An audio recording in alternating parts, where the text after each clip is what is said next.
요즘 우리나라뿐만 아니라 전 세계적으로 코로나19 때문에 여러 가지 면에서 사람들 많은 제약들을 받고 있습니다. 교회도 보게 되면 마음껏 모이기도 힘들고 또 예배에 참석해도 우리 지금 성도님들이 하고 있는 것처럼 마스크를 끼고 참여해야 되기 때문에 또 찬양 부를 때도 힘들고 여러 가지 어려움들이 많이 있습니다. 그리고 순모임이라든지 여러 가지 부서라든지 전도회라든지 이런 모임을 가질 때에도 지금 이것이 여의치 않아서 참 쉽지 않은 상황 속에 있습니다. 그런데 이런 상황 속에 우리가 보다 더 근본적인 질문을 할 수가 있습니다. 교회란 무엇인가? 교회는 어떻게 해야 되는가? 또 순이라든지 또 여러 가지 전도회라든지 이러한 소그룹이란 어떤 것인가? 또 무엇을 해야 되는가? 보다 더 본질적이고 근본적인 질문들을 우리가 할 수 있는 또 좋은 환경이 또 주어진 것이라고 볼 수도 있습니다. 그래서 이렇게 모이기 쉽지가 않고 그리고 마음껏 하나님을 찬양하기 쉽지 않은 이 상황 속에서 교회란 앞으로 어떻게 가야 되고 신자로서 우리는 어떠한 삶을 살아가야 되는가 라고 하는 질문을 던질 때에 항상 그렇지만 처음 어떻게 교회가 시작되었는지, 그 출발점이 어떻게 되었는지, 그리고 그때 어떤 일들이 있었는지를 살펴보게 되면 여전히 오늘날도 그 말씀이 유효하게 또 역사하는 것을 볼 수가 있습니다. 성경에 보게 되면 신약 시대 때만 교회가 존재하는 것이 아니라 구약 시대 때에도 교회가 있었습니다.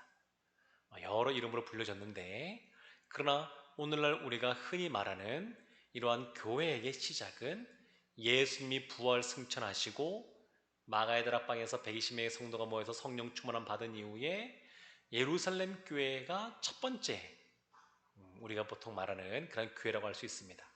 흔히 우리가 초대교회로 돌아갑시다 라고 말을 하는데 그 초대교회가 예루살렘 교회인 것을 볼 수 있습니다. 그래서 우리가 오늘 이 말씀들을 보면서 교회의 모범이라고 할 수 있는 교회의 시작이라고 할 수 있는 이 예루살렘 교회를 통해 다시 한 번 더 교회가 어떠한 곳인지 또 신자로서 우리가 교회에서 어떻게 신앙생활을 해야 되는지 그런 것들을 다시 한 번 더 돌이켜보고 점검하는 시간이 되었으면 좋겠습니다. 42절 말씀 보게 되면 처음에 이렇게 시작됩니다. 그들이 그들이 무엇을 했냐면 맨 마지막 단어가 42절 끝에 힘쓰니라. 그들이 힘썼습니다. 그리고 46절을 보게 되면 이것을 좀 다른 식으로 이렇게 표현하는데 46절은 날마다 마음을 갖춰 성전에 모이기를 힘쓰고 집에서 떡을 떼며 이렇게 나옵니다. 여전히 힘쓴다라는 표현합니다. 날마다 힘쓴다. 그들이 날마다 힘쓰는 내용이 나오게 됩니다. 그래서 오늘 나눌 첫 번째 내용은 뭐냐면 성전과 집에서 날마다 모이기를 힘쓴 초대교회라는 그러한 내용으로 살펴보려고 합니다. 날마다 성전과 집에서 모이기를 힘쓴 초대교회. 이 그들이라고 42절 나오는데 이들이 누구냐면 바로 그 앞에 41절 그 마지막에 보게 되면 이날에 신도의 수가 3천이나 더하더라 라고 나오는데 이 3천 명에 더해진 신도를 일컫습니다. 이 그들이라고 할 때 이 그들은 3천 명의 하루 만에 세례받고 신자가 된 3천 명의 사람들이 이 그들이라고 할 수 있습니다. 그런데 이 사람들은 어떤 사람들이냐면 조금 더 앞으로 올라가게 되면 사도 베드로의 설교 말씀을 듣고 그들의 마음이 찔린 사람들입니다. 그래서 사도행전 2장 37절 보면 그들이 사도 베드로의 설교의 말씀을 듣고 나서 마음에 찔려 사도들에게 묻습니다. 우리가 어찌할꼬? 그러니까 마음에 찔려서 말씀으로 말미암아 심령의 찔림을 받아서 우리가 어찌할꼬라고 나갈 때에 이 베드로가 두 가지를 이야기합니다. 두 가지. 첫 번째는 뭐냐면 회개하고 죄 사함을 받으라 라고 하는 것이 첫 번째이고 두 번째는 뭐냐면 성령의 충만함을 받으라 라고 하는 것이 두 번째입니다. 그러니까 죄 용서함 받고 성령 충만함 받고 그렇게 되라는 것입니다. 그리고 이러한 베드로의 설교 말씀을 듣고 나서 또 이러한 또 마음의 찔림을 받은 이후에 죄 용서함과 성령 충만함에 대한 말씀을 듣고 나서 이들이 세례를 받고 그리고 신자가 되었습니다. 그런데 이 신도 3천 명이라고 할 때 우리는 흔히 이 3천이라는 숫자에 집중하기가 쉽습니다. 3천. 그러나 이 3천 명보다 더 중요한 것이 있습니다. 그것이 뭐냐면 42절 말씀에 우리가 지금 살펴볼 텐데 여기에 나와 있는 내용들을 그들이 했다는 겁니다. 42절 말씀 보게 되면 첫 번째 이렇게 나오거든요. 그들이 사도들의 가르침을 받고 서로 교제하고 떡을 떼며 오로지 기도하기를 힘쓰니라. 그런데 사도들의 가르침을 받고 기도하기를 힘쓰는 이런 모습들은 누구에게 있었던 거냐면 예수님이 부활 승천하시고 올라가시면서 제자들에게 말씀하셨고 그 말씀을 듣고 나서 그들이 모여서 열흘 동안 오로지 기도하기에 힘썼고 그리고 그들이 성령 충만함 받은 모습을 떠올리게 합니다. 그 제자들이 이와 같은 모습으로 먼저 살았고 그리고 이 신도 3천 명이 더해진 숫자가 그 다음에 그와 같은 모습으로 또 살아갔던 겁니다. 그래서 우리가 이런 질문을 해볼 수 있습니다. 지금 이 그들에 대한 내용을 볼 때 이들이 그 120명의 마가다락방의 성도들과 마찬가지로 성령의 충만함을 받고 방언의 은사를 받고 한 그런 내용이 성경에 기록이 없는데 그러면 이들은 성령 충만함을 받은 사람들이냐 받지 않은 사람들이냐 근데 알 수 있는 내용이 있는데 43절부터 쭉 보게 되면 그들이 보여줬던 아주 대표적인 모습이 뭐냐면 자신의 물건을 자신의 것으로 생각하지 않고 그리고 부족한 것이 있는 사람에게 자신의 것을 여유 있는 사람이 갚아주는, 채워주는 그런 모습이 나옵니다. 유무상통이라고 그러죠. 그래서 어떤 사람들은 이것을 뭐 원시 공산주의 시작이다 뭐 이렇게 말하기도 하는데 그것과는 다른 겁니다. 공산주의는 다 자신의 사유재산을 인정하지 않고 다 거둔 다음에 나눠주는 거잖아요. 그런데 이거는 그런 게 아니라 자기 사유재산을 다 갖고 있습니다. 사적 재산을 다 갖고 있습니다. 그런데 공동체 가운데 어려운 사람이 나오면 그 사람의 필요가 있을 때 성도 중에서 여유 있는 사람, 물질이 좀 부유하고 풍요로운 사람, 도와줄 수 있는 사람, 이 사람들이 자신의 것을 팔아서 도와줄 준비가 되어 있는 상태. 네, 그렇게 볼 수 있습니다. 이걸 조금 어렵게 말하면 이런 것들이 나눠주다 이런 표현을 보게 되면 미완료 동사라 그래서 이것이 다 끝난 것이 아니거든요. 그러니까 어떤 분이 어려운 사람이 있으면 도와주고 그 다음에 또 어려운 사람이 나오게 되면 도와주려고 하는 사람들이 준비되어 있는 상태 이런 모습입니다. 그러면 이런 유무상통하는 모습이 성령 충만함 받기 전의 모습이냐 받은 이후의 모습이냐라고 할 때에 우리가 단순히 생각해봐도 오늘날 삶을 살아갈 때에 특히 자본주의의 삶을 살아갈 때에 이런 삶은 상상하기가 어렵습니다. 자신의 것을 내어놓고 다른 사람을 도와준다? 쉽게 생각하기 어려운 그런 부분입니다. 그런데 이러한 것들을 지금 이 교회에서 초대교회에서 이러한 모습이 나타났다고 하는 것은 이미 이들은 성령 충만을 받았다라고 하는 것이 이렇게 맞는 것 같습니다. 그래서 이 신자 3천 명은 단순히 신자 3천 명이 세례를 받았다 이것이 중요한 것이 아니고 이 신자 3천 명은 12명의 사도들, 제자들과 비슷한 모습을 나타내는 사람들 3천 명이라는 겁니다. 그것이 아주 놀라운 겁니다. 단순히 내가 예수를 믿습니다. 이제 믿는 사람입니다. 라고 하고 그리고 사람들 앞에서 세례를 받는 그래서 초신자와 같은 모습이 아니라 그 수준을 뛰어넘어 마치 제자들이 말씀을 듣고 가르치고 또 듣고 기도에 힘쓰던 것처럼 그와 같은 모습으로 살아가는 제자들과 비슷한 사람들 3천 명이 세워졌다는 겁니다. 그래서 이건 놀라운 겁니다. 이게 그냥 3천 명이 아니라 제자가 제자를 낳듯이 그러한 제자로서 사람들이 이렇게 성장해 가는 모습을 볼 수가 있습니다. 그래서 이 그들이 모이기를 힘썼다라고 하는 것은 아주 대단한 겁니다. 그것도 일주일에 한 번 모이는 것 아니고, 또 여기 나오신 분들은 또 3일날 특별히 기억해서 이제 나오셨는데 잘 나오셨습니다. 네. 이렇게 모이기를 힘쓰는 겁니다. 모이기를 힘쓰는 것.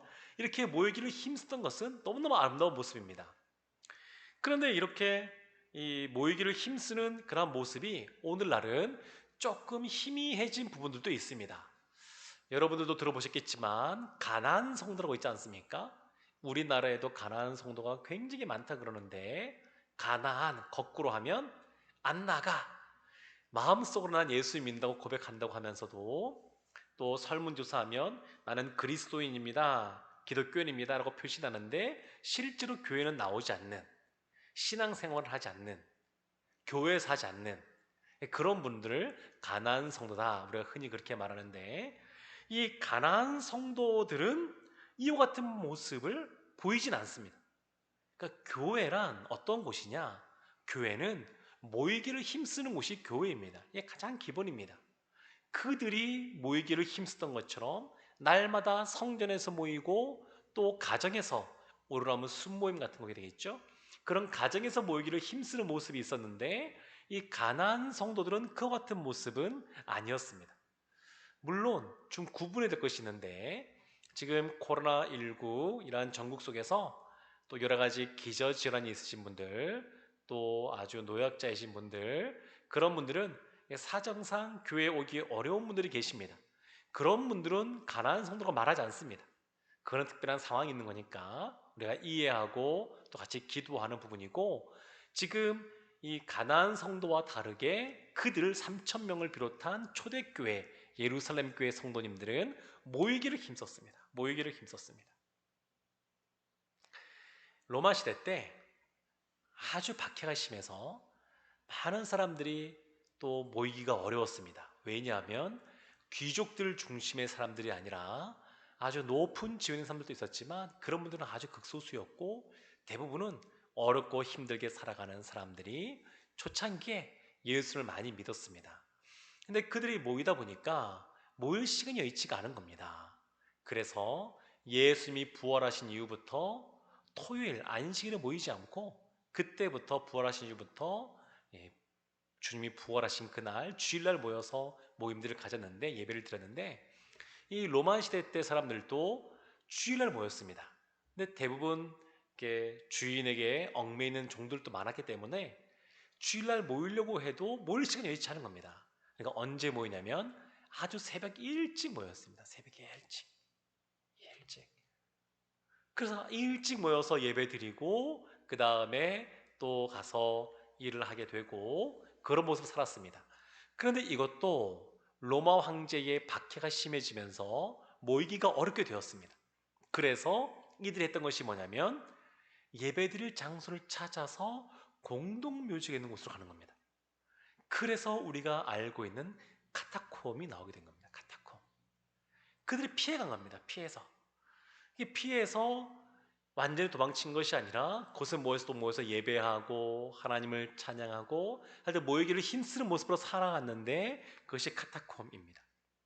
그리고 하나님께서는 그런 그들을 통해서 복음이 확장되게 하셨고, 그래서 황제의 어머니가 예수를 믿게 됐고, 그리고 이제 황제가 예수를 믿게 되면서 종교의 신앙생활하는 그런 자유가 주어지게 되었습니다.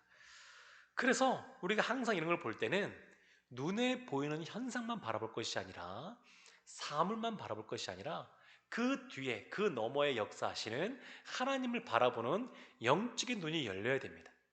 그래서 단순히 사물을 지금 보이는 그대로 보지 않고 그 너머 역사하시는 하나님의 위대하심을 우리가 바라보아야 됩니다. 교회는 그렇게 지금까지 확장되어 왔고 성장해 왔고 놀라운 일들을 경험해 왔습니다. 두 번째 있습니다.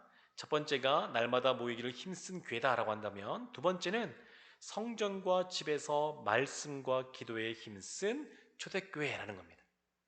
말씀과 기도에 힘썼습니다. 42도 보게 되면 사도의 가르침을 받았다라고 나오는데, 이러한 사도의 가르침을 받았다라는 것이 중요한 것은 이 42절부터 47절까지 나와 있는 아주 좋은 믿음의 모습들이 많이 나오는데, 이것의 가장 중요한 것, 이것의 가장 기초가 되는 것이 말씀이라는 것입니다. 순서적으로 보게 되면 이게 제일 먼저 나오지 않습니까? 이 영적인 말씀을 우리가 가르치고 배우는 것이 너무너무 중요합니다. 사람이 예수님 믿고 거듭나게 되면 자연스럽게 하나님의 말씀을 갈망하는 마음, 갈급해하는 마음이 생깁니다. 아기가 태어나게 되면 그 아기에게 생명이 있기 때문에 자연스럽게 엄마의 품을 찾게 되는 것처럼, 그리스도인은 자연스럽게 영적인 양식인 말씀 가운데 갈급하는 마음이 생깁니다. 하나님께서 우리를 그렇게 만드셨습니다. 사람에게는 영혼을 사랑하는 마음을 주셨고, 그리고 예수 그리스도를 통해서 우리가 영적인 양식을 먹어야지만 참된 만족, 진정한 만족을 누리게 하시기 때문에, 살아있는 생명체라 그러면, 살아있는 존재라 그러면 이 영적인 양식에 관심을 갖고 그것을 매달릴 수밖에 없습니다. 그래서 지금 이 공동체 가운데, 살아있는 이 영적인 공동체인 이 교회 가운데 가장 필요한 것이 뭐냐면 말씀입니다. 말씀. 사도들의 가르침. 이것이 중요한 것을 볼 수가 있습니다. 그래서 우리가 교회에서 모일 때마다, 또 예배 드릴 때마다 가장 많은 시간을 들여서 우리가 하나님 앞에 나가는 시간이 뭐냐면 말씀 시간입니다. 말씀 시간. 이 가장 중요하기 때문에 그렇습니다. 여러 가지 뒤에 나오는 것들 가장 근본이 말씀이기 때문에 이 교회는 말씀 공동체다라고 이렇게 말할 수가 있습니다. 또한 보게 되면 기도하는 모습이 있었습니다. 기도하는 모습. 오늘날 현대인들을 보게 되면 굉장히 이성이 발달하고 또 합리적으로 생각하고 과학과 물질 문명과 이런 것들이 발달하다 보니까 사람들 마음속에 기도해야 되겠다라는 마음이 약화되는 것이 사실입니다. 비가 오지 않습니다. 가물어집니다. 그러면 저수지가 말라가게 되고, 그리고 또 농작물이 타들어가게 되고, 그러면 예전 사람들은 어떻게 할 방법이 없어서 하늘을 향하여 기도하는 것밖에 없었습니다. 근데 오늘날은 그렇지 않습니다. 오늘날 많은 사람들은 과학이 발달하고 물질 문명이 발달하다 보니까 이 세상을 자기만의 세상으로 만들 수 있다. 특별히 세상의 권력자들이나 힘 있는 사람들은 이 세상을 자기가 원하는 대로 만들 수 있다라고 하는 생각들을 갖고 있습니다. 그래서 비가 안 온다 그러면 댐을 더 건설하지 뭐, 또 그것도 안 된다 그러면 인공비를 내리게 하지 뭐, 이런 것이 안 되는 약간 또 그러한 나라 같은 경우에는 제한급수를 하지 뭐. 그래서 이런 방법들을 찾는 겁니다. 기도하는 자를 나가는 것이 아니라 인간적으로 해결할 수 있는 방법에 먼저 집중하는 겁니다. 이것이 잘못된 것은 아닌데, 그러나 먼저 우리가 해야 될 것은 기도인 것을 볼 수 있습니다. 이 코로나 상황 속에 많은 사람들의 마음속에 여러 가지 건강에 대한, 생명에 대한 두려운 마음들이 많이 크게 자리 잡고 있습니다. 그래서 손 소독도 잘 해야 되고요. 당연히 해야죠. 마스크도 잘 쓰고요. 거리 두기도 하고요. 지금 보니까 우리 너무 잘하고 계시는데, 네, 그렇게 하는 것이 필요합니다. 그리고 뭐 여러 가지 뭐 사람들 많이 모이는 곳을 자제하고 뭐 여러 가지 이야기들 있지 않습니까? 5대 방역 수칙도 있는데 잘 지켜 나가야 됩니다. 그러나 그것보다 더 중요한 것이 있습니다. 사람의 생명을 주관하시는 분, 사람의 건강에 대하여 또 고침에 대하여 역사하시는 분은 하나님이시기 때문에 먼저는 기도하며 나가야 됩니다. 아무리 우리가 몸이 아프고 병원에 가서 또 치료함 받는다 하더라도 병원의 의사 선생님이 그것에 대해서 진단하고 처방을 내린다 해서 다른 사람에게 들었던 약효가 나에게도 반드시 꼭 이루어진다라고 보장을 못합니다. 실제로 보면 그런 일들이 왕왕 있습니다. 그래서 약을 먹더라도, 주사를 맞더라도, 어떤 경우는 수술을 하더라도 기도하는 것이 우선입니다. 왜냐하면 모든 병을 치료하시는 분은 하나님이기 때문에 그렇습니다. 그래서 우리가 삶을 살아갈 때에 먹고 마시고 입고 하는 것뿐만 아니라 여러 가지 우리가 해결할 수 있는 일이 있단다 할지라도 먼저 해야 될 것은 뭐냐면 기도하는 겁니다. 더군다나 교회는 어떤 곳이냐면 영적인 공동체입니다. 세상의 어떤 인간적인 그러한 조직하고는 너무너무 다릅니다. 영적인 공동체이기 때문에 이 영적인 공동체를 다스리시고 통치하시고 이끌어 가시는 하나님 앞에 하나님의 그 주되심을 인정하고 그리고 하나님 앞에 기도하는 것은 너무너무 당연한 겁니다. 그래서 초대교회뿐만 아니라 인류 역사상 2000년의 교회 역사 속에서 교회의 가장 큰 특징이 뭐냐라고 할 때 꼽을 수 있는 것이 기도입니다. 기도하는 겁니다. 기도. 그러니까 말씀 공동체일 뿐만 아니라 교회는 어떤 곳이냐? 기도 공동체입니다. 기도 공동체. 성전에서도 기도하고 또 집에서도 기도하고 뭐 우리가 오늘 순 기도로 모였었는데 순 연합 기도로 모였었는데 순으로 모일 때마다도 기도하는 것이 필요하고 그것이 아니어도 가정도 마찬가지입니다. 가정도.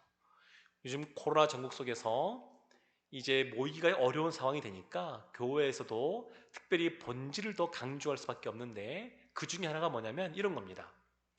소그룹으로 모이는 순이 대면해서 만나기는 어렵지만 또 여러 가지 영상 또 보여주는 어플이라든지 또 다른 방법을 통해서 비대면을 통해서라도 만날 수 있는 그런 모임들을 강화하고 또 하나가 있는데 그것이 뭐냐면 가정에서 가정 예배를 회복하는 겁니다. 가정에서. 가정은 교회와 마찬가지로 하나님이 천국을 경험할 수 있도록 우리에게 주신 아주 귀한 선물인데 이 가정이 바로 서는 겁니다. 이 가정이 말씀 가운데 바로 서고 모여서 하나님을 찬양하고 예배하고 가장 작은 단위의 교회로서의 역할을 감당하는 것이 필요합니다. 근데 이것은 코로나 상황이기 때문에 꼭 하는 것이 아니라 성경적이기 때문에 그렇습니다. 성전에 모이기도 힘쓰고 집에서도 모이기를 힘쓰고 그래서 이 성전과 집에서 말씀과 기도에 힘쓰는 모습이 필요합니다. 세 번째가 있습니다. 성전과 집에서 교제에 힘쓴 공동체입니다. 교제. 근데 이 교제는 단순히 우리가 생각하는 그냥 인간적인 교제만을 말하는 것은 아닙니다. 성령 안에서의 만찬을 통한 그러한 교제인데 이 42절 보게 되면 이렇게 나와 있죠. 서로 교제하고 떡을 떼며 근데 서로 교제하고라고 할 때 원어를 보게 되면 그라는 말이 붙어 있습니다. 서로 그 교제하고 그 교제라는 그 교제. 그러면 그 교제가 뭐냐라고 할 때에 지금 사도행전 2장이지 않습니까? 이 앞부분에 1장부터 지금까지 서로 그들이 교제한 내용은 하나밖에 없습니다. 그것이 뭐냐면 120명의 성도가 마가의 다락방에 모여서 기도하고 그리고 성령의 충만함을 경험한 겁니다. 그래서 이 교제라고 하는 것은 성령 안에서의 교제를 의미합니다. 성령 안에서의 교제. 서로 이름을 알고 그 사람이 무엇을 좋아하는지 또 좋아하는 그러한 또 취향은 무엇인지 어떤 색깔을 선호하는지 또 집에는 자녀가 몇 명이고 또 집에 숟가락, 젓가락, 밥그릇은 몇 개인지 이걸 아는 것도 중요하겠지만 그러나 여기서 말하는 교제는 그런 교제를 말하는 것이 아니고 성령 안에서의 교제입니다. 성령 안에서. 예수님께서는 이런 것들을 복음서에서 여러 번 말씀하셨는데 어떠한 사람이 가족이냐 어떠한 사람이 영적인 가족이냐라고 할 때에 하나님의 말씀을 듣고 하나님의 말씀을 지키는 너희가 나의 어머니고 형제고 동생이다 이런 말씀을 하셨습니다. 그러니까 지금 예수님께서는 이 땅 가운데 혈육도 중요하지만 훨씬 더 중요한 것은 뭐냐면 영적인 가족됨입니다. 근데 영적인 가족은 어떻게 되는 거냐? 성령 안에서의 교제, 사귐이 있는 것이 영적인 가족입니다. 그래서 요한 1서 보게 되면 사도 요한이 본인이 목회하던 교회 성도님들에게 다시 서신을 써보내면서 그렇게 얘기합니다. 아버지와 또 그 아들 예수 그리스도 안에서 너희와 진정한 사귐을 원한다. 이런 이야기를 또 합니다. 요한일서 1장 3절에서 다시 한 번 더 사귐을 원하는데 그냥 우리가 아는 것이 아니라 서로 오래전부터 이미 이 요한과 그가 목회하던 성도님들 사이에서는 본인이 목회하던 곳이었기 때문에 오래전부터 아마 알고 있을 겁니다. 어쩌면 복음을 요한이 전해서 예수님 믿게 하고 또 교회 왔을 때 세가족 교육부터 시작하여서 교육을 잘 시켰고 직분도 주고 아마 그런 관계였을 겁니다. 그런데 이미 잘 알고 있는 그러한 성도님들을 향하여 그 교회를 향하여 다시 우리가 사귐 맺기를 원한다. 그렇게 표현하는 것은 영적인 사귐입니다. 영적인 사귐. 성령 안에서 예수 그리스도 안에서의 그런 사귐입니다. 그래서 교회는 그야말로 영적인 활동만이 있는 그런 교회입니다. 사실 교회는 원래 그렇습니다. 영적인 곳입니다. 그래서 말씀 공동체, 기도 공동체뿐만 아니라 교회는 성령 공동체입니다. 성령 공동체. 더 나아가서 이 떡을 떼며 라고 하는데 이 떡을 떼고 하는 것은 밑에 보면 46절에 이런 말씀도 있습니다. 집에서 떡을 떼며 기쁨과 순전한 마음으로 음식을 먹고 떡을 떼고 기쁜 마음으로 음식을 먹는데 이러한 떡을 뗀다라고 하는 것은 이 당시에 예배를 드리고 나서 또 성찬식을 행하고 나서 행하는 애찬식 같은 겁니다. 애찬식. 그러니까 이 애찬식은 오늘날 약간 이걸 왜곡되게 해서 사용하는 그러한 단체들도 있습니다만 원래는 이것이 성찬식이나 또 주일 또 예배 마친 이후에 그 다음에 행하는 것이 애찬식이었습니다. 그냥 풍성하게 기쁨 가운데 먹고 마시는 것이죠. 근데 이런 것이 이 교제라고 할 수 있습니다. 식탁 교제. 그래서 우리가 순으로 모일 때도 마찬가지고 먹는 것이 굉장히 중요합니다.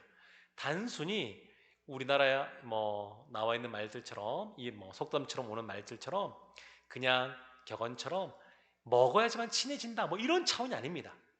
그런 것이 아니고 예수님께서 성찬식을 행하셨고 그리고 그 제자들이 그 정신을 이어받아서 그 의미를 되살려서 애찬식을 했던 것이고 더 위로 올라가게 되면 처음 하나님과 이스라엘 민족 가운데 언약식을 맺을 때에 출애굽기 19장부터 24장까지가 언약책이라는 장면이 나오는데 시내산에서 그 맨 마지막에 보게 되면 다 끝난 다음에 하나님 앞에서 먹고 마시며 즐기는 것이 있습니다.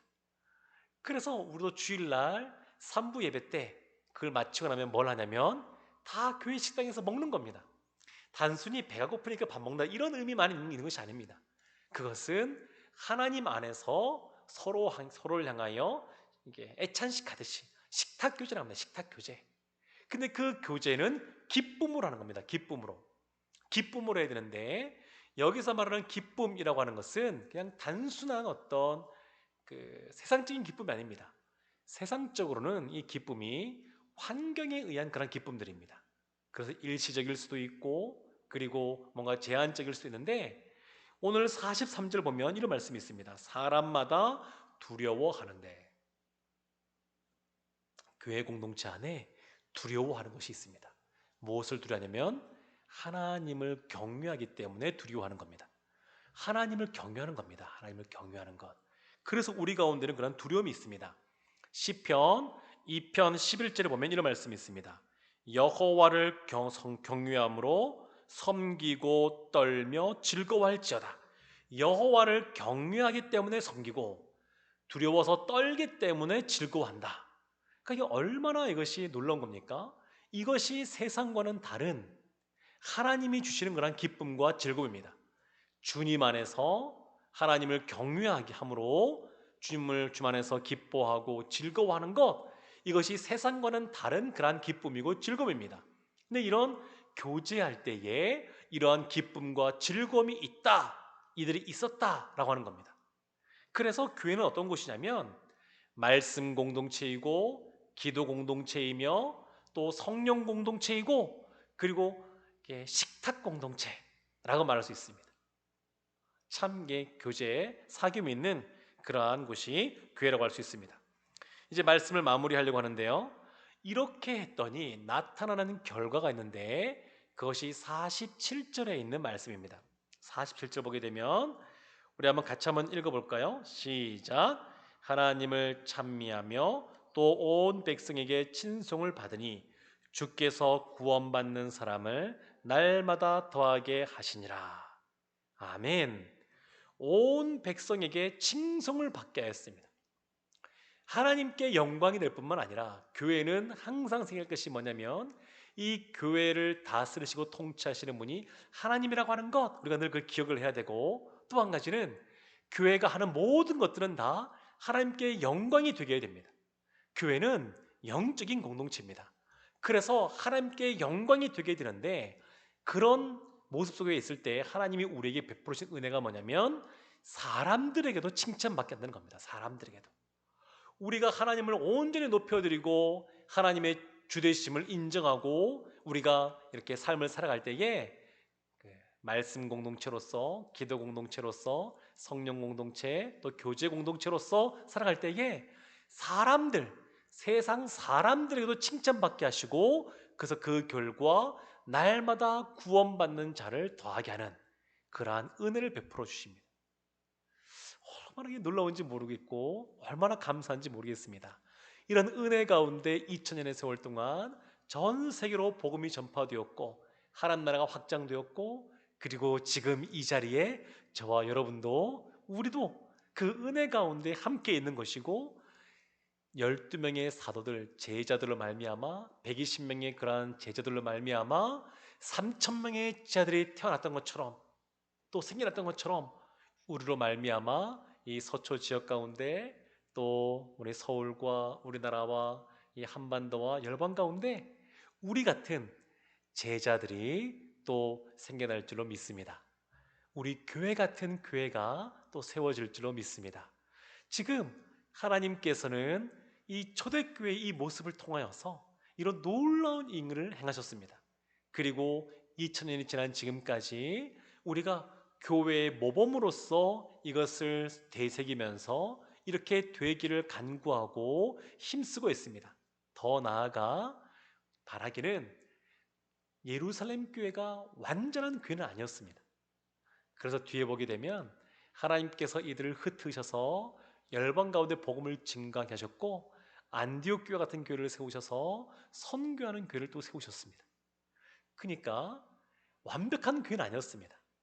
그래서 바라기는 우리 교회도 시간이 지나갈수록 초대교회 같은, 예루살렘 교회 같은 모습으로 있을 뿐만 아니라 보다 더 성경적인, 하나님이 원하시는 하나님의 마음을 시원케 드리는 그런 교회, 또 그런 성도님들 되었으면 좋겠습니다.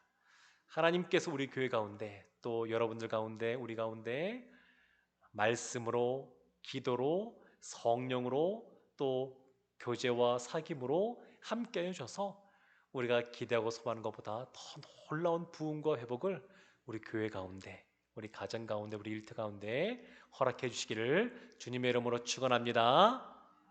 아멘. 우리 기도